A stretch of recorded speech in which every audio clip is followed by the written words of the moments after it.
Bonjour, je m'appelle Carmelo Abad, je fais partie de la société Knipex de l'équipe France et aujourd'hui je vais vous présenter une petite nouveauté qui est en fait une grande pince clé en longueur 400. Donc comme vous pouvez le voir, là j'ai un tube avec différents raccords. Aujourd'hui il existe sur le marché déjà des produits capables de serrer ou de desserrer des écrous tels que la clé plate. Donc comme on peut voir, une clé plate a seulement une seule dimension. Donc quand on est sur un écrou, il faut avoir la bonne dimension. Donc pour serrer et desserrer tous ces écrous-là, il faut avoir plusieurs clés, donc d'où l'inconvénient. Et il existe une clé serre-tube. Donc quand on a une clé serre-tube, donc on peut serrer les dimensions de différents types d'écrous. Mais là, comme on peut voir, c'est que quand on prend un écrou avec la clé serre-tube, on vient serrer, pas de problème, sauf qu'on exerce une force donc, pour venir serrer. Et en plus, on voit bien qu'on abîme l'écrou, donc sur le temps, c'est pas très bon. Et aujourd'hui, donc grâce à la pince clé de chez Knipex, c'est vraiment le produit idéal et vraiment le plus efficace sur ce type de raccord. Donc quand on vient directement en serrage sur un écrou, on voit bien que, étant donné que les morts sont plats, on n'abîme pas du tout la surface de l'écrou. Donc grâce à cela, on évite d'abîmer la pièce et de la changer dans un futur.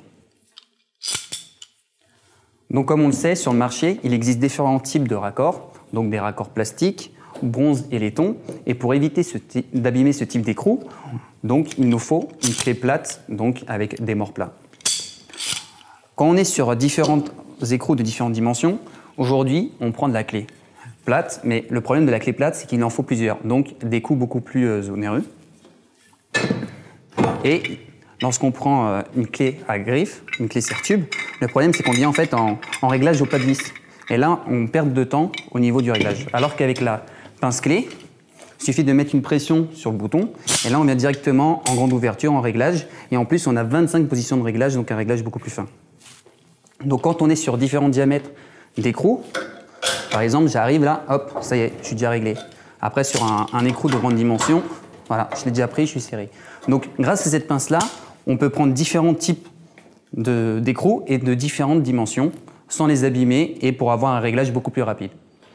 Les autres arguments techniques que l'on retrouve sur la pince clé en 400 sont ce système d'ouverture et de fermeture au niveau de la mâchoire grâce en fait au maintien du manche supérieur. Par exemple, quand je viens en pression sur le manche supérieur, la mâchoire vient se serrer et quand je l'ouvre, la mâchoire s'écarte. Donc grâce à ça, on a un système à cliquet. Et là, j'exerce une pression de 400 Nm par rapport au serrage de l'écrou sur la vis. Donc une facilité et en même temps un produit vraiment efficace lorsqu'on doit faire du serrage. En résumé, la pince clé en longueur 400 est vraiment l'outil le plus adéquat pour les surfaces fragiles. On a un réglage rapide, donc juste par pression, j'ouvre les mâchoires et on a 25 positions de réglage. Ce qui nous évite d'avoir plusieurs clés anglaises dans la caisse. Elle est légère, elle fait que 1,460 kg, compacte et facilement transportable dans une caisse à outils. Comme on peut le voir, on a un système démultiplié par le bras de levier qui multiplie la force par 10. Ensuite, on a une grande ouverture, on ouvre jusqu'à 85 mm de diamètre. Donc pour finir, aujourd'hui, on se retrouve avec un produit qui est le meilleur du marché et vraiment indispensable lorsqu'on est sur du serrage d'écrou. Donc lorsqu'on aura goûté à ce produit-là, je peux vous garantir qu'on ne pourra plus s'en séparer.